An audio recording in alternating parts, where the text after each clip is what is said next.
자, 연구원님, 좀 자세하게 들어주십시오. 예, 죄송합니다. 성명서가 크게 바뀌었다라고 보시면 될 것 같아요. 삭제된 부분도 있고 추가된 부분이 있는데, 먼저 삭제된 부분부터 보면은 추가 긴축이 필요할 수 있음이라는 문구가 삭제가 됐습니다.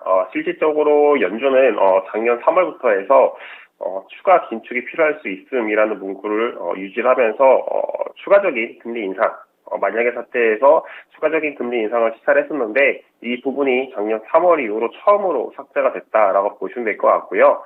결국에는 연준도 현재의 금리 상태를 유지를 하고 추가적인 인상은 필요 없다라고 시사를 한 것으로 보시면 될 것 같습니다. 파월 연준 의장도 기자회견에서 미국의 기준금리는 고점 부근에 있다라고 언급을 하면서 금리 인상 사이클이 실질적으로 마무리가 됐음을 인정을 했습니다. 또 하나 이제 누적된 긴축의 영향과 통화정책의 시체에 대한 영향도 이제 삭제가 되면서 실질적으로 금리 인상이 끝났다라고 보시면 될 것 같고요. 조금 이제 시장에서 완화적으로 봤던 부분은 이제 추가된 부분 중 한 개가 물가 안정과 최대 고용이 균형적으로 이동을 했다라는 부분입니다. 연준의 이런 채무, 연준의 통화 정책을 할 때 가장 중요하게 보는 게 물가 안정과 최대 고용인데, 물가는 지금 이제 목표치인 2%가 높고 고용시장도 굉장히 타이트한 모습을 보였는데 이 부분이 균형적으로 이동했다라고 하면서 시장에서 인정하고 있는 올해 금리 인하 가능성에 대해서도 연준이 상당 부분 인정하는 상황이고요. 다만 이미 시장에서는 작년 12월부터 해서 계속해서 금리 인하 이런 시점 그리고 금리 인하 폭을 키워왔는데 좀 이 시장의 조기 금리 인하 기대를 차단하기 위해서 물가가 2%로 낮추기 위한 더 많은 자신감이 생길 때까지 금리를 인하하는 것은 적절하지 않다라고 밝히면서 이제 파월 연준 의장도 3월 FOMC에서 금리 인하는 연준의 기본 시나리오가 아니다라고 언급을 했습니다. 네. 자, 역시 약간의 이 연준의 움직임들이 나오고는 있습니다. 하지만 시장이 원하는 만큼 움직여주지는 않고 있는 그런 상황이 되겠습니다.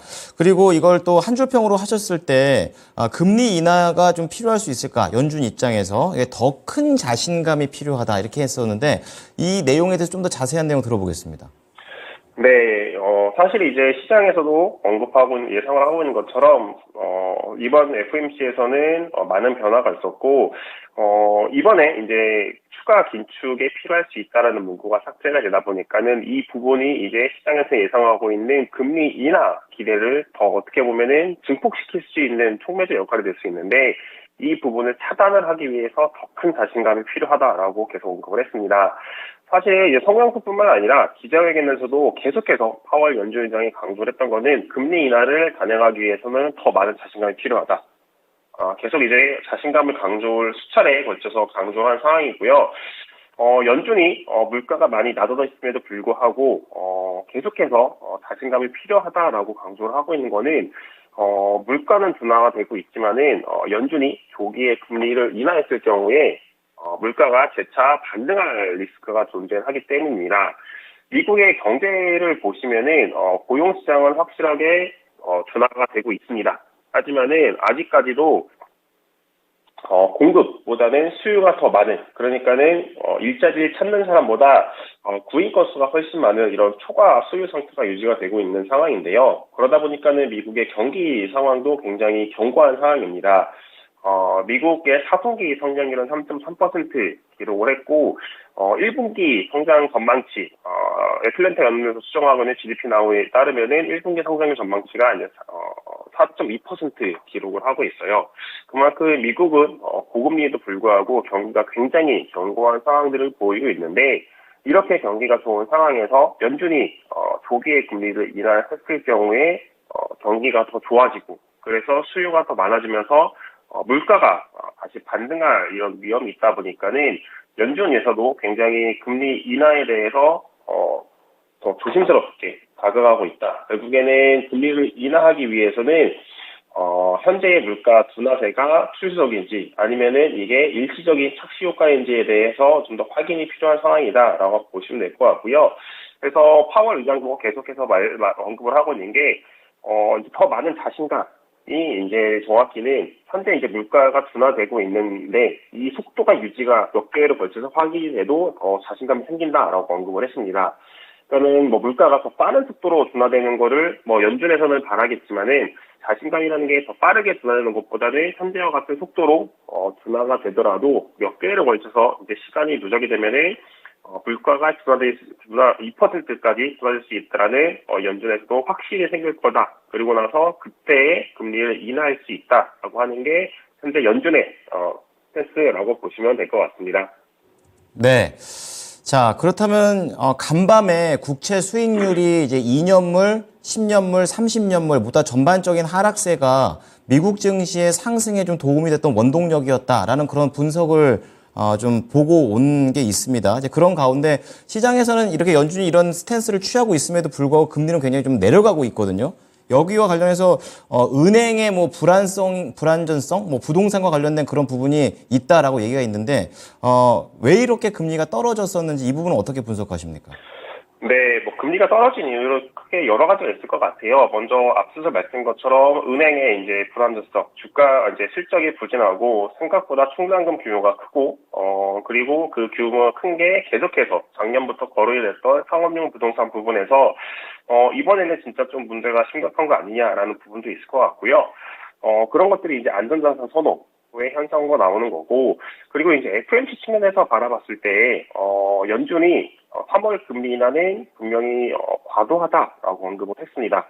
과도한데, 결국에서 이제 시장이 바라보는 거는 3월 인하는 좀 못할 것 같기는 한데, 결국에는 3월에 못하더라도 5월이나 6월 달에 금리를 인하할 수 있는 거 아니냐라고 반영을 하면서, 이게 이제 금리 인하 시점이 3월에서 한 번이나 하고 두 번 정도 밀린 거지, 금리를 인하한다라는 이 기조가 바뀐 건 아니다라고 생각을 하다 보니까는 시장 금리가 좀 내려가고 있는 측면이 있다라고 보시면 될 것 같습니다.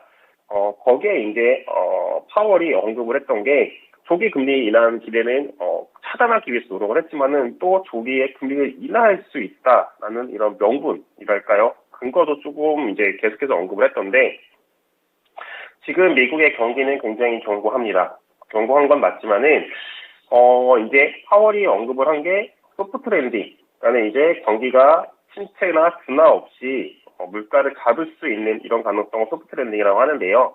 소프트 랜딩에 대한 아직까지는 확신을 가질 수 없다라고 언급을 했어요. 그 말은 즉슨 무엇이냐면은, 연준에서도 혹시 모를 사태, 최근에 은행 부분에 문제가 나오는 것처럼, 은행이라든가 예상치 못한 부분에서 문제가 발생을 했을 경우에 미국 경기는 둔화세 혹은 침체로 빠질 수 있다라는 거에 대해서 연준도 그 가능성을 열어놓고 있는 건데, 그러다 보니까는 이제 경기가 굉장히 빠르게 둔화가 되거나 혹은 물가가 둔화가 된다면은 금리를 연준이 언급하고 있는 것보다 더 빨리 올릴 수 있는 게 아니냐. 결국에는 시장에 현재 반영되어 있는 5월이나 6월에 인하를 시작을 해서 5차례 혹은 6차례까지도 인하를 할 수 있는 게 아니냐라고 하면서 지금 금리는 내려가고 있는 상황이다라고 보시면 될 것 같고요. 또 하나가 이제 발행 관점에서 봤을 때도 조금 이제 미국 국채의 발행 우려는 많이 완화가 된 상황이라고 보시면 될 것 같습니다. 1월 FMC를 하기 전에 미국 재무부에서 올해 2월부터 4월까지의 국채 발행 규모를 발표를 했습니다. 이건 이제 3개월마다 발표를 하면서 작년 11월 달에 발표를 하고 나서 처음으로 이제 발표를 한 상황인 건데, 시장에서 걱정을 했던 게 장기물의 이런 채권 발행 비중이 크게 증가하는 게 아니냐라는 거에 대한 걱정이 있었어요. 왜 그러냐면은, 작년 12월 같은 경우는 미국 재무부가 장기물보다는 단기물 발행 비중을 크게 늘렸습니다. 그 이유가 장기물 금리가 높아서 그런 건데, 그때와 지금을 비교하면은 장기물 금리가 100bp 정도, 1%포인트 정도 내려온 상황이다 보니까 많이 낮아진 거죠.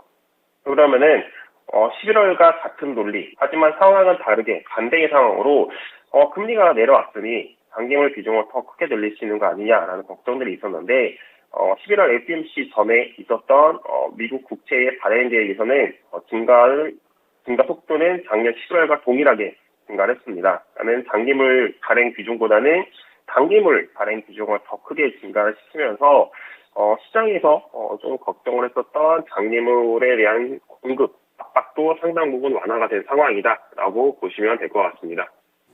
네, 자 오늘은 시간상 여기까지 들어보도록 하겠습니다. 오늘 말씀 감사합니다. 네, 감사합니다. 네, 지금까지 채권 플로우였습니다.